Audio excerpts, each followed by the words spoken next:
Hi, welcome back to my YouTube channel. ನಾನಿವತ್ತು high protein momos ಮಾಡ್ತಾಯಿದ್ದೀನಿ. ಇದು ಡಯಟ್ ಕಾನ್ಷಿಯಸ್ ಇರೋರಿಗೆ ತುಂಬಾ ಒಳ್ಳೆ ರೆಸಿಪಿ ಅಂತ ಹೇಳ್ಬೋದು. ತುಂಬ ಕಡಿಮೆ ಇಂಗ್ರೀಡಿಯೆಂಟ್ಸ್ ಬಳಸಿ ಬೇಗನೆ ಕ್ವಿಕ್ಕಾಗಿ ಮಾಡ್ಕೊಬೋದು. ಇದನ್ನು ಮಾಡೋದಕ್ಕೆ ನಾನು ಈರುಳ್ಳಿನ ಸಣ್ಣ ಸಣ್ಣದಾಗಿ ಹಚ್ಚಿ ಎತ್ತಿಟ್ಕೊಂಡಿದ್ದೀನಿ. ಆಮೇಲೆ ಕ್ಯಾಪ್ಸಿಕಮನ್ನು ಸಣ್ಣ ಸಣ್ಣದಾಗಿ ಹಚ್ಚಿಟ್ಕೊಂಡಿದ್ದೀನಿ. ಆಮೇಲೆ ರುಚಿಗೆ ತಕ್ಕಷ್ಟು ಉಪ್ಪು, ಕ್ಯಾರೆಟ್ನ ತುರಿದು ಇಟ್ಕೊಂಡಿದ್ದೀನಿ. ಮತ್ತು ಆಲೂಗೆಡ್ಡೆನ ಬೇಯಿಸಿ ಸ್ಮ್ಯಾಶ್ ಮಾಡಿ ಇಟ್ಕೊಂಡಿದ್ದೀನಿ.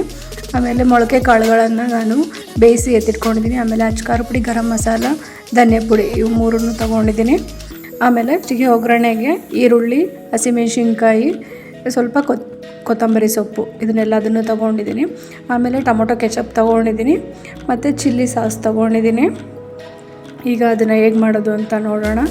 ಆಮೇಲೆ ನಾನು ಒಂದು ಬೌಲಿಗೆ ಈರುಳ್ಳಿ ಹಾಕ್ಕೊಂಡಿದ್ದೀನಿ. ಆಮೇಲೆ ಕ್ಯಾಪ್ಸಿಕಮ್ಮು, ಕ್ಯಾರೆಟು ಎಲ್ಲದನ್ನು ಹಾಕ್ಕೊಂಡಿದ್ದೀನಿ. ಇದು ಒಂದೇ ರೆಸಿಪಿನಲ್ಲಿ ನಮಗೆ ತರಕಾರಿನೂ ಸಿಗುತ್ತೆ ಮತ್ತು ಪ್ರೋಟೀನ್ ಅಂತ ಕಾಳುಗಳು ಸಿಗುತ್ತೆ. ಆಮೇಲೆ ಕಾಪ್ಸಿಗೆ ಆಲೂಗೆಡ್ಡೆನೂ ಸಿಗುತ್ತೆ. ಮತ್ತು ಮೈದಾ ಹಿಟ್ಟಿಂದ ಮಾಡ್ತಾಯಿಲ್ಲ, ಇದನ್ನು ನಾನು ಗೋಧಿ ಹಿಟ್ಟಿಂದ ಮಾಡ್ತಾಯಿದ್ದೀನಿ. ಗೋಧಿ ಹಿಟ್ಟು ಮಾಮೂಲಿ ಚಪಾತಿ ಹಿಟ್ಟಿನ ಕಲಿಸ್ಕೊತೀವಲ್ಲ, ಅದೇ ಹಿಟ್ಟಲ್ಲಿ ಮಾಡ್ಕೊತಾ ಇರೋದಷ್ಟೇ. ಅದರಿಂದ ತುಂಬ ಒಳ್ಳೆ ಹೆಲ್ತಿಗೆ ಒಳ್ಳೆ ರೆಸಿಪಿ ಅಂತ ಹೇಳ್ಬೋದು. ಈಗ ನಾನು ತರಕಾರಿ ಎಲ್ಲನೂ ಹಾಕ್ಕೊಂಡಿದ್ದೀನಿ. ಆಮೇಲೆ ಈಗ ಬೇಯಿಸಿ ಸ್ಮ್ಯಾಶ್ ಮಾಡಿರೋ ಆಲೂಗೆಡ್ಡೆನ ಹಾಕ್ಕೊತಾ ಇದ್ದೀನಿ.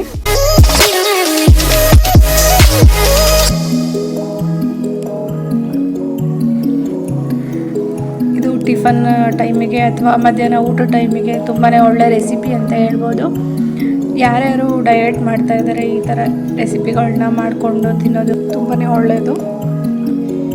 ಈಗ ನಾನು ಮೊಳಕೆ ಕಾಳನ್ನು ಬೇಯಿಸಿ ಎತ್ತಿಟ್ಕೊಂಡಿದ್ದೆ. ಇದನ್ನು ಬೇಕಾದ್ರೆ ಸ್ಮ್ಯಾಶ್ ಮಾಡಿನೂ ಹಾಕ್ಕೋಬೋದು. ನಾನಿಲ್ಲ ಹಾಗೆ ಹಾಕ್ಕೊತಾ ಇದ್ದೀನಿ, ಏಕೆಂದರೆ ಬೇಯಿಸಿರೋದ್ರಿಂದ ಅದನ್ನು ಸ್ಮ್ಯಾಶ್ ಮಾಡೋ ಅವಶ್ಯಕತೆ ಏನಿರಲ್ಲ. ಅದಕ್ಕೆ ಹಾಗೆ ಹಾಕ್ಕೊತಾ ಇದ್ದೀನಿ ನಾನು. ನಮಗೆ ಯಾವ ಥರ ಕಾಳು ಬೇಕಾರೋ ಹಾಕ್ಕೊಬೋದು. ನಾನಿಲ್ಲಿ ಕಾಬೂಲ್ ಕಡಲೆಕಾಳು, ಬಟಾಣಿ ಕಾಳು ಮತ್ತು ಮಡಿಕೆ ಕಾಳು, ಹೆಸರು ಕಾಳು ಇದನ್ನೆಲ್ಲದನ್ನು ಮೊಳಕೆ ಕಟ್ಟಿ ಬೇಯಿಸಿಬಿಟ್ಟು ಇದಕ್ಕೆ ಹಾಕ್ಕೊತಾ ಇದ್ದೀನಿ. ಈಗ ಸ್ಪೈಸಸ್ ಹಾಕ್ಕೊತಾ ಇದ್ದೀನಿ. ಈಗ ರುಚಿಗೆ ತಕ್ಕಷ್ಟು ಉಪ್ಪು ಹಾಕ್ಕೊತಾ ಇದ್ದೀನಿ ನಾನು. ಈಗ ಅದು ಕಾಳುಗಳನ್ನೆಲ್ಲ ಬೇಯಿಸ್ದಲೇ ಹಾಗೆ ಹಾಕಿದ್ರೆ ಅದು ಟೇಸ್ಟ್ ಚೆನ್ನಾಗಿರಲ್ಲ. ಅದನ್ನು ನಾನು ಬೇಯಿಸಿ ಹಾಕ್ಕೊಂಡಿದ್ದೀನಿ. ಈಗ 1.5 ಸ್ಪೂನಷ್ಟು ನಾನು ಕಡಲೆ ಹಿಟ್ಟು ಹಾಕ್ಕೊಂಡಿದ್ದೀನಿ.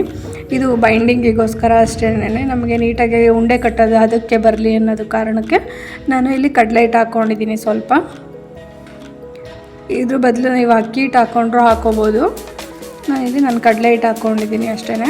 ನೋಡಿ, ಈಗ ನಾನು ಗೋಧಿ ಹಿಟ್ಟು ಮಾಮೂಲಿ ಚಪಾತಿ ಹಿಟ್ಟಿಗೆ ಕಲಿಸ್ಕೊಂಡಿರ್ತೀವಲ್ಲ ಅದೇ ಥರ ಹಿಟ್ಟನ್ನು ಕಲಿಸ್ಕೊಂಡು ಈ ರೀತಿ ಶೇಪಲ್ಲಿ ಕಟ್ಕೊತಾ ಇದ್ದೀನಿ ನಾನು. ಈ ಥರ ಶೇಪಲ್ಲಿ ಮಾಡಿಕೊಂಡು ಅದರಲ್ಲಿ ನಾನು ರೌಂಡ್ ಉಂಡೆಗಳಾಗಿ ಮಾಡಿ ಇಟ್ಕೊಂಡಿದ್ದೆ.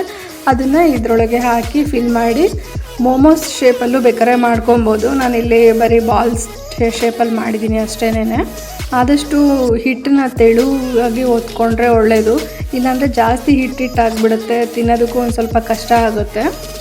ನೋಡಿ, ಎಕ್ಸ್ಟ್ರಾ ಇರೋದನ್ನೆಲ್ಲ ಈ ಥರ ತೆಗಿಬೇಕಾಗುತ್ತೆ. ಆ ಥರ ಓಪನ್ ಆದ್ರೂ ಪರವಾಗಿಲ್ಲ, ಏನೂ ಆಗೋದಿಲ್ಲ. ಸ್ವಲ್ಪ ಕೈಗೆ ಅಂಟ್ಕೊತಿರುತ್ತೆ. ಅದರಿಂದ ಸ್ವಲ್ಪ ನಾನು ಕೈಗೆ ಎಣ್ಣೆ ಸವರ್ಕೊಂಡಿದ್ದೀನಿ ನಾನು. ಆ ಥರ ಬಿಟ್ಕೊಂಡ್ರೂ ಏನೂ ಪ್ರಾಬ್ಲಮ್ ಇಲ್ಲ. ನೋಡಿ, ಈ ಥರ ಮಾಡಿ ನಾನು ಎಲ್ಲದನ್ನು ಉಂಡೆ ಮಾಡಿ ಎತ್ತಿಟ್ಕೊಂಡಿದ್ದೆ. ಈಗ ಒಂದು ಪ್ಲೇಟಿಗೆ ಆಯಿಲ್ ಹಾಕಿದ್ದೀನಿ ನಾನು. ಸ್ವಲ್ಪ ಆಯಿಲ್ ಹಾಕಿ ಎಲ್ಲದ ಕಡೆನೂ ಸ್ಪ್ರೆಡ್ ಮಾಡಿದ್ದೀನಿ. ಈಗ ಮಾಡಿರೋ ಉಂಡೆಗಳನ್ನೆಲ್ಲನೂ ಇದಕ್ಕೆ ಇಟ್ಟು ಹಬೆನಲ್ಲಿ ಬೇಯಿಸಬೇಕಾಗುತ್ತೆ. ಇದನ್ನು ನಾನು ಹಬೆನಲ್ಲಿ ಬೇಯಿಸೋದಕ್ಕೆ ನಾನು ಆಲ್ರೆಡಿ ಪಾತ್ರೆನ ಇಟ್ಟಿದ್ದೆ ನಾನು. ನೋಡಿ, ಸ್ವಲ್ಪ ಬಿಡಿಯಾಗಿಟ್ಟರೆ ಒಳ್ಳೆಯದು, ಇಲ್ಲಾಂದರೆ ಅಂಟ್ಕೊಂಡ್ಬಿಡುತ್ತೆ.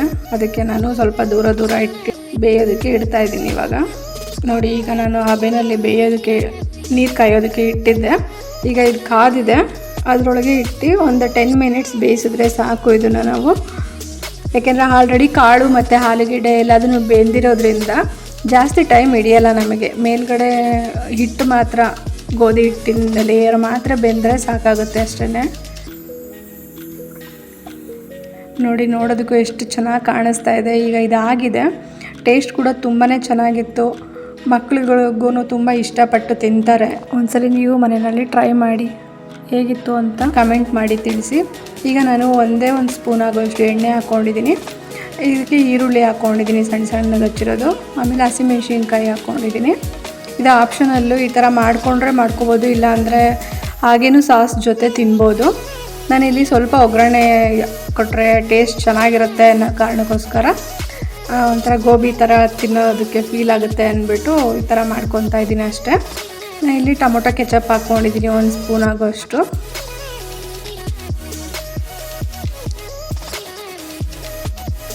ಇಲ್ಲಿ ಚಿಲ್ಲಿ ಸಾಸ್ನ ನೋಡ್ಬಿಟ್ಟು ಹಾಕ್ಕೊಬೇಕಾಗುತ್ತೆ, ಯಾಕೆಂದರೆ ನಾನು ಆಲ್ರೆಡಿ ಹಸಿಮೆಣ್ಸಿನ್ಕಾಯಿ ಹಾಕಿದ್ದೀನಿ. ಚಿಲ್ಲಿ ಸಾಸ್ನ ಸ್ವಲ್ಪನೇ ಹಾಕ್ಕೊಬೇಕಾಗುತ್ತೆ.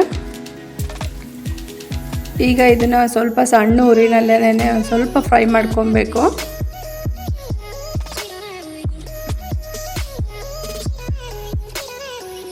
ಸ್ವಲ್ಪ ಫ್ರೈ ಮಾಡಿಕೊಂಡು ಮಾಡಿರೋ ಬಾಲ್ಸ್ನೆಲ್ಲ ಹಬೆನಲ್ಲಿ ಬೇಯಿಸಿರೋ ಬಾಲ್ಸ್ನ ಇದರೊಳಗೆ ಹಾಕಿ ಒಂದು 2 ನಿಮಿಷ ಫ್ರೈ ಮಾಡಿದ್ರೆ ಹೈ ಪ್ರೋಟೀನ್ ಮೋಮೋಸ್ ರೆಡಿ ಆಗುತ್ತೆ.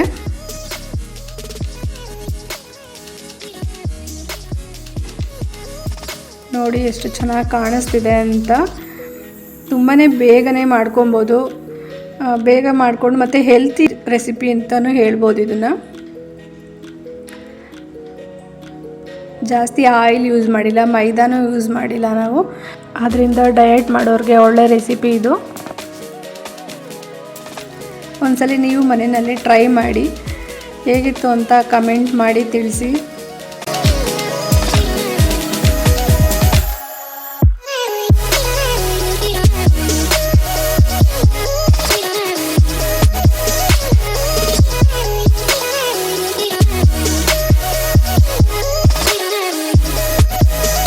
ನೋಡಿ ಈಗ ಇದು ಆಗಿದೆ.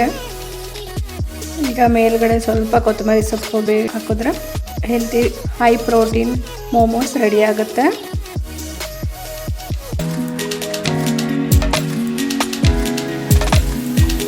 ನೋಡಿ ಎಷ್ಟು ಚೆನ್ನಾಗಿ ಕಾಣಿಸ್ತಿದೆ ಅಂತ. ಈ ವಿಡಿಯೋ ಇಷ್ಟ ಆದರೆ ಲೈಕ್ ಮಾಡಿ, ಶೇರ್ ಮಾಡಿ, ಕಮೆಂಟ್ ಮಾಡಿ.